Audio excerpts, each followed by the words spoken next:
ভিডিওটি সবাই দেখেন। এই ভিডিওটি দেখে আমি হাসতে হাসতে পুরাই শেষ।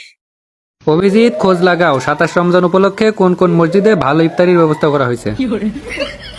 স্যার, আপনি তো রোজায় থাকেন না, তাহলে কোন মসজিদে ভালো ইফতারি আছে সেটা জেনে আপনি কি করবেন? আমি রোজা আছি কি না আছি সেটা বড় কথা নয়, রোজার মাসে ইফতারি করালে বেশি সব পাওয়া যায়। তার মানে কি দাঁড়ালো বুঝেছো? আমি যদি ইফতারি খাই তাহলে আমার যে ভাই ইফতারির ব্যবস্থা করেছে তার কিছুটা সব বেশি হবে।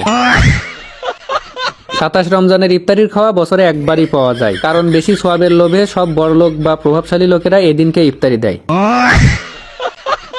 মানতেই হবে স্যার, আপনি সত্যিই জিনিয়াস। একটা মজার জিনিস কি জানো অভিজিৎ? সারা রমজানে ইফতারি দেওয়ার লোক না পাওয়া গেলেও এই 27 তারিখে 2-3 জনেরও বেশি ইফতারি দেয়। ঠিক বলেছো। এই জন্য 27 রমজানের ইফতারিতে মুসল্লিদের খাওয়া বেশি হয়। তাই তো আমি রোজা থাকি বা না থাকি, 27 রমজানের ইফতারির খাওয়াটা মিস করা যাবে না।